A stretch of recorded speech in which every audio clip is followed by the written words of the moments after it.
Lagu ini buat teman-teman kita, saudara-saudara kita yang kemarin terkena bencana tsunami, turut berduka cita buat Ivan Seventeen, keluarga Seventeen, semoga diberi ketabahan.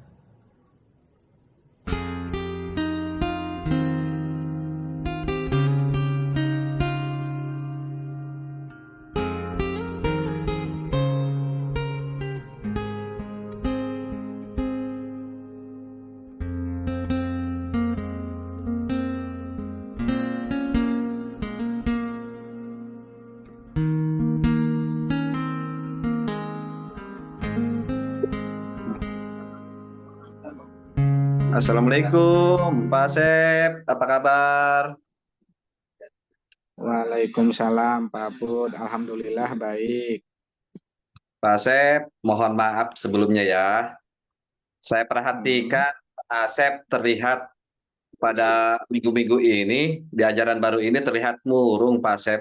Kayaknya semangat semangat belajarnya menurun nih, khususnya di pembelajaran kelas 12 IPA. Itu kira-kira kenapa ya, Pak Asep? Iya Pak, saya merasa kurang percaya diri untuk tahun ajaran ini karena harus berhadapan pada siswa kelas 12 IPA Pak. Oh, begitu. Jadi karena Pak Asep mengajar di kelas 12 IPA, jadi kurang percaya diri. Coba jelaskan kenapa ya Pak Asep kurang percaya diri di kelas. Iya Pak, karena saya masih grogi untuk mengajar di kelas 12 karena ini baru pertama kali saya ditugaskan dan diberi tanggung jawab untuk mengajar di kelas 12 IPA Pak. Oh, iya iya iya, saya paham Pak. Oh, berarti Pak Asep kurang percaya diri karena mengajar di kelas 12 IPA. Nah, Pak Asep untuk apa namanya? Karena Pak Asep diberikan tanggung jawab di kelas 12 IPA itu kira-kira pasti kepala sekolah atau kurikulum punya alasan, Pak. Kenapa Pak Asep dipilih untuk mengajar di kelas 12 IPA?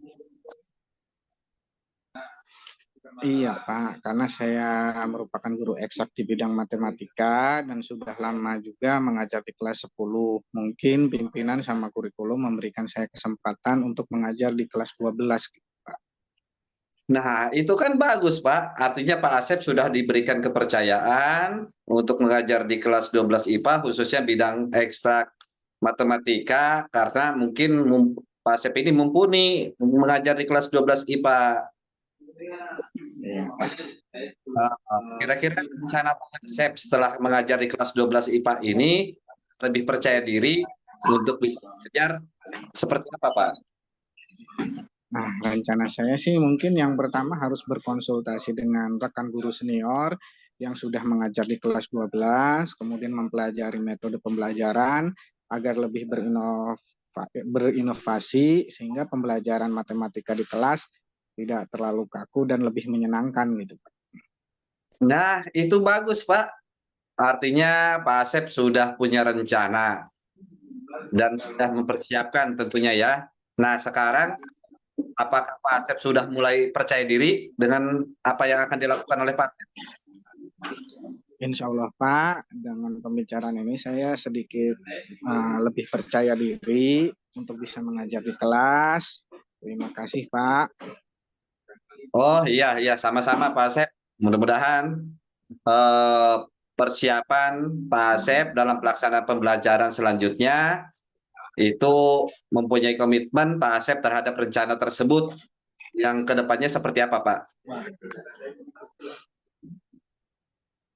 Oke, Apakah komitmen saya sih saya akan bersungguh-sungguh untuk eh, komitmen saya sih saya akan bersungguh-sungguh untuk berkonsultasi dengan rekan guru senior dan sungguh-sungguh juga menerapkan inovasi pembelajaran di kelas supaya pembelajaran lebih menyenangkan.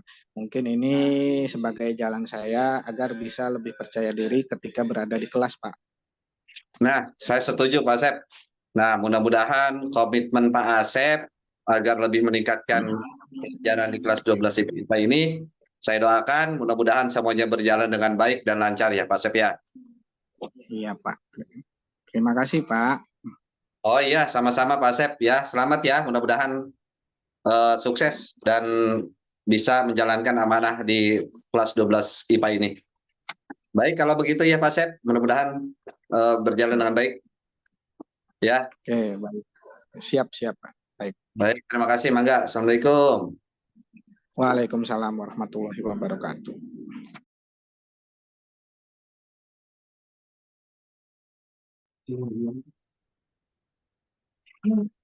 Assalamualaikum, Pak Sep. Bolehkah saya minta Waalaikumsalam, Pak Put. boleh saya minta waktu Pak Sep sebentar? Saya Oke, mau silakan. cerita Pak tentang apa yang saya rasakan akhir-akhir di kelas ini, Pak. Oke, baik Pak Put. Apa yang mau Pak Put ceritakan? Begini, Pak. Akhir-akhir ini saya merasa murid-murid saya di kelas yang saya ajar kurang antusias dalam menerima pembelajaran dari saya. Selain itu, jumlah murid-murid yang saya ajar dalam mengerjakan tugas paling 50% lah yang mengumpulkan. Begitu. Jadi menurut Pak Aput, apa yang Pak Aput harapkan dari obrolan kita sekarang, Pak?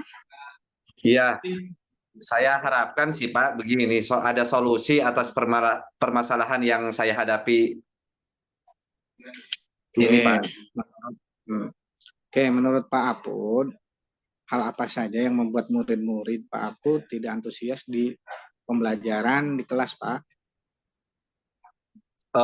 Gini Pak, kalau saya ingat-ingat sih ya, dalam pembelajaran yang menyebabkan murid saya kurang antusias itu, yang pertama pembelajarannya seperti membosankan Pak. Mungkin terlalu menonton pembelajaran saya ini, atau mungkin juga terlalu saya dominan dalam berbicara atau saya selalu berceramah karena pembelajaran bahasa Indonesia. Yang keduanya, saya juga tidak memberikan kesempatan terhadap murid-murid untuk berpendapat atau aktif berbicara pada pembelajaran saya, Pak. Begitu ya, Pak. Kira-kira menurut Pak Apun, apa saja yang bisa membuat murid Bapak antusias dalam pembelajaran di kelas, Pak? Menurut saya, murid-murid pasti menginginkan pembelajaran yang asik, Pak. Atau tidak monoton lah, atau tidak membosankan dalam pembelajaran yang saya lakukan di dalam kelas. Nah, kalau itu saya sependapat, Pak. Kemudian, menurut Pak Apun, apa saja yang bisa membuat murid-murid merasa asik dan tidak bosan dalam pembelajaran di kelas, Pak? Menurut saya, pembelajaran yang harus dilakukan yaitu berpusat pada murid, Pak. Atau murid diminta untuk aktif dalam pembelajaran. Kemudian, ya adanya ice breaking ataupun games supaya pembelajaran lebih menarik, Pak. Nah, kalau mengenai tugas yang diberikan kepada murid sih, Pak, apa penyebabnya ya sehingga murid kurang antusias dalam pengumpulan tugas? Oh, kalau dalam tugas kemungkinan karena tugas yang saya berikan terlalu banyak, Pak. Dan berisi banyak pertanyaan-pertanyaan. Saya memberikan sumber belajar yang kurang mengasihkan mungkin. Nah, kalau boleh tahu sumber belajar yang Bapak gunakan di kelas apa ya, Pak? Ini Pak, saya hanya menggunakan buku teks di perpustakaan, Pak. Nah, selain buku teks, ada tidak sumber yang lain, Pak? Saya pikir banyak sih ya Pak, apalagi dengan mengikuti calon penggerak ini, saya banyak belajar ya tentang pembelajaran seperti di YouTube atau artikel di blog, tulisan ilmiah, atau bisa juga menggunakan yang tren saat inilah seperti AI gitu, Pak. Atau juga bisa lewat IG juga bisa Pak dilakukan pembelajaran. Nah, tepat sekali Pak Apud. Saya yakin apabila Pak Apud bisa menggunakan macam-macam sumber belajar, pasti juga membuat murid-murid merasa antusias dalam pembelajaran, Pak. Iya betul Pak. Iya. Jadi sekarang apa rencana Pak Pur untuk menyelesaikan permasalahan ini, Pak? Yang ya untuk menyelesaikannya mungkin yang pertama yang saya rancang adalah pembelajarannya Pak, supaya mengasihkan dan menggunakan sumber belajar yang beragam. Misalkan video atau YouTube. Kemudian memberikan tugas tidak terlalu banyak. Kemudian juga ya apa sesuai dengan bakat dan minat murid, Pak. Istilahnya kita akan melaksanakan pembelajaran berdiferensiasi sehingga murid tidak terkesan dipaksa, tetapi mereka memang senang mengerjakan tugasnya. Atau bisa juga karena saya bahasa bisa menggunakan lagu atau puisi dengan pantun seperti itu, Pak. Jadi pembelajarannya. Oke, bagus juga rencananya, Pak. Mudah-mudahan berhasil. Amin, amin. Ya. Kemudian komitmen Bapak terhadap rencana ini bagaimana? Ya, saya coba berkomitmen Pak untuk selalu membuat rencana pembelajaran yang mengasihkan. Baik itu menggunakan sumber belajar yang eksplorasi, materi, sehingga saya dapat menjalankan merdeka belajar. Murid saya senang dalam kegiatan eksplorasi materi tersebut, Pak. Gitu, Pak. Nah, bagus sekali Pak. Saya mendukung kalau hal yang seperti itu. Mudah-mudahan semua rencana Bapak berjalan dengan lancar dan sesuai harapan Bapak ya. Baik Pak Sep, terima kasih banyak nih atas waktunya untuk sharing. Akhirnya saya mulai lega nih dengan pembicaraan kita hari ini. Mudah-mudahan kita semua bisa menjadi guru yang selalu dirindukan dan dirindukan oleh anak kita, Pak. Amin. Terima kasih ya Pak Sep ya. Amin. Siap. Terima kasih. Terima kasih banyak nih atas sharing. Siap. Saya lega. Kalau begitu saya pamit ya Pak Sep ya. Terima kasih. Ya, siap. Waalaikumsalam warahmatullahi wabarakatuh.